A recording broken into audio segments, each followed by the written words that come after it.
tao. Rins tao, rins bata. Dito makita siya. Kaya naman, Ilyas Mahilom. nawalay bata. Sa usaha mo, Birada, Bisag Ulan. nawalay bata. Gibunyagan si Priscilla ang iyang pamilya. Sunod silang balay. Muna igsoon. Pagod panahon. Muna, Kumbate si Brad Ilyas Mahilom, Bisag Ulan kayo. Ang bata na ipagtuo. Ilyas Mahilom, kumbate gyapon, bahalag ulan kayo. Ang bata na isa lang manulundon. Ikatulo, Walang ang ibidyoan, bata no? tao. Dito makita. Muna ang pagtuong katoliko, muna ang simbahan, nagbunyag diya sa bata. Kaya naman, para mabalik ang grasya na nawala, na naputol sa atong panahon, si Ibat Adam. Kaysa Buhat Kapitulo 21, versikulo 16, ang pagbunyag, pagtangtang sa sala. Sa ato pa ang pagbunyag, pagtangtang sa sala, ang usa ka bata na mamunyagan, mawala ang iyang sarang panilundon, nagikan sa ating inahanapan, amahan na sa Ibat Adam.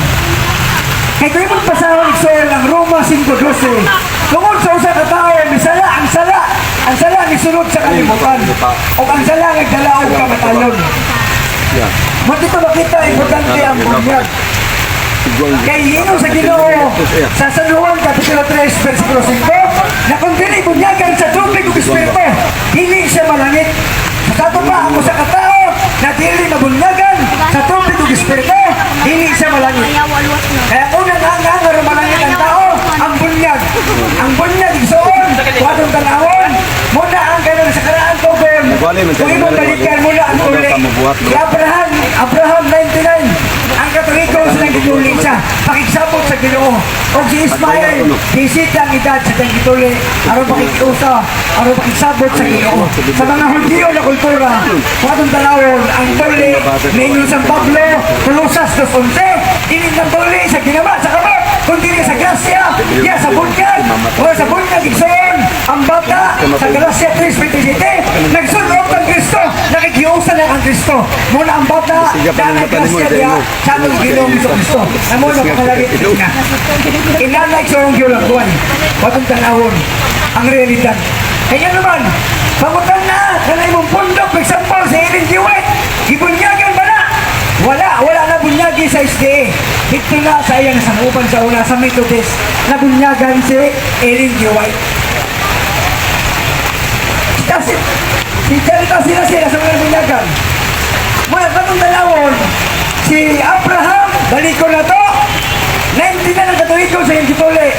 O sa panahon sa itong Ginoo, diya sa Jordan sa Suba, diya kay San Juan, lingon siya na, ningon sa Juan na, Ginoo, dili ko ang may mabunyag kanimo. Masikali pagtangtang sila ang mga sandalyas, dili siya ang may makuha.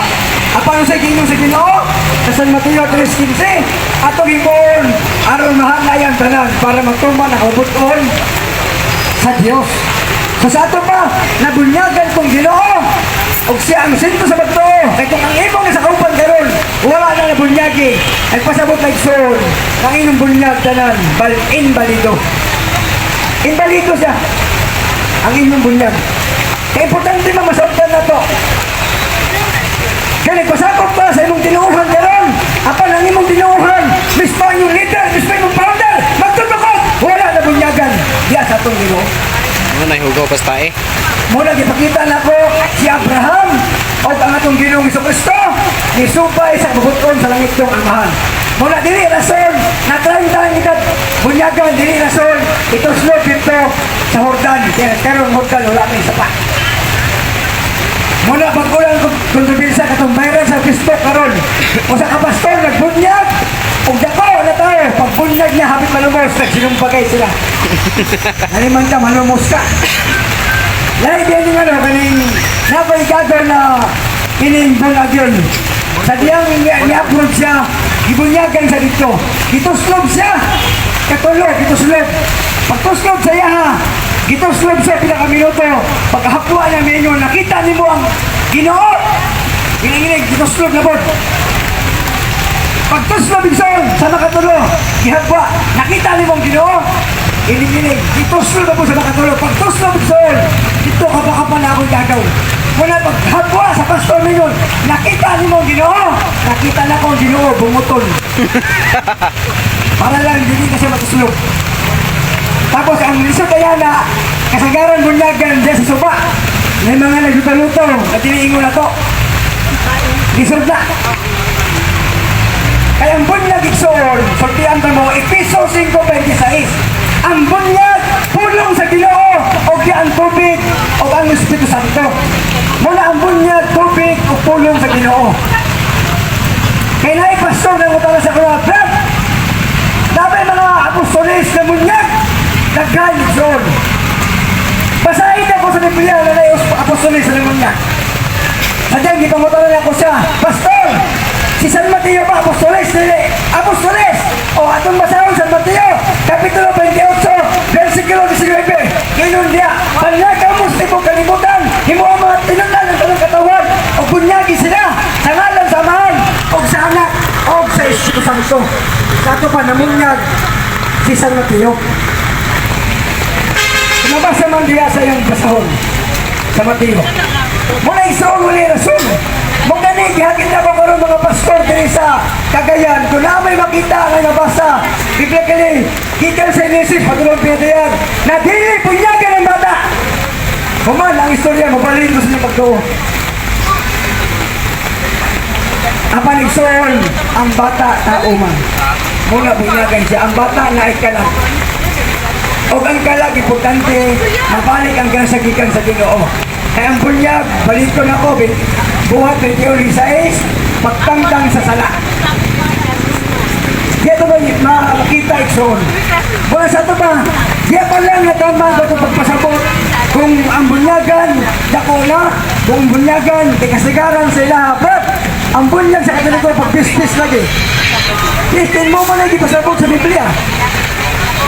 Asa man gibunyagan si San Pablo sa diyang gikan sa pagulong sa Damasco na nabuta iyang mata. Sa balay ni Ananias, gibunyagan siya, wala di swimming pool dito, wala di sapa dito. Gibunyagan si San Pablo. O diya sa buhat 43:27, 46, 3,000 katao ay labot ang bata tibok mga babae. Gibunyagan ni San Pedro. Kung gibunyagan ni San Pedro to, kitoslog to, dili mahuman sa 24 oras ang 3,000 katao.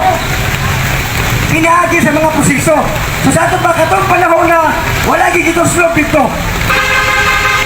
Kaya imong tanawon, logic, imong tanawon pagtuo, ang 3,000 katao, inubanan sa proseso na pamaagi sa bunyag, hindi siya mahuman kung isa-isahon tuslog niya sa usa ka katao. Wapay labot ang bata o babae. Muna iso nakita na to, na ang bunyag dahil dili lang kay tuslog. May ang bunyag, pinaagi, Episo 5:26, pulong sa Ginoo ang tubig. Muna nakabalaan, nakawala og kang sala. Kaya ang tubig, kung atong talawon, sa panahon sa mga Hudiyo, katong kinuha, ang tubig igsoon, alang sa ilaha, paglimpyo, o pagkano sa mga tao.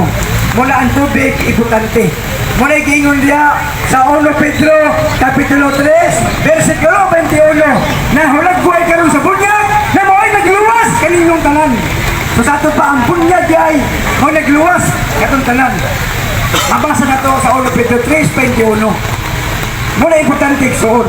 Kaya kung imong anak, hindi mo bunyagan na ni pasabot, wala ni mo gidool kang Kristo. Kaya balik ko na ko, Galatia 3:27, ang bunyag pagsunog, paikuban sa atong Ginoo. Muna iksoon karong mapuna, napadayag na to, na ang bata na ipagtao, ang bata na isa lang panulundon, ang bata at makita o sa katao, kaya importante mawala ang iyang sala. Wala ko rin po apuna, napadayag na to, na importante dahil bunyagan ng bata. Kaya sa katapusan iksoon, kung atong basahon kanang San Mateo, Kapitulo 15, versikulo 17-31.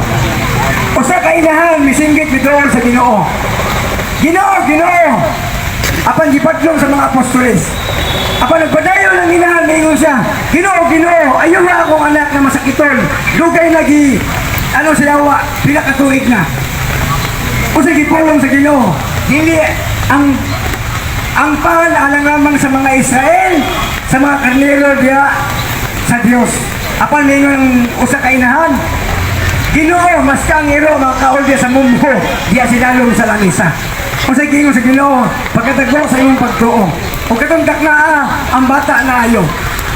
Kung sa may pastoral, theological, ano pagsabot igsoon, ang nangayo o kaayuhan ang inahan, kinsa inayo ang bata. Ina na punson, ang inahan may midoong simbahan, ang sakramento sa bata, ang bata na taga-ano, grasya sa Ginoo. Mga igsoon, importante bunyagan ng bata, may hapon dalay ko ng Ginoo. Amen. Salamat kay Brad Ilyas. Next zone, si Brad Ilyas gikan tutos Davao. Yan nilang gidini aron paghatag sa panahon. Kanato aron ikahatag ang nindot kay nga pagtulunan sa itong simbahan. May tungod ni bunyag sa mga bata. So, klaro kay zone kung unsa kay importante kanong kinahanglan gyud bunyagan ng mga bata.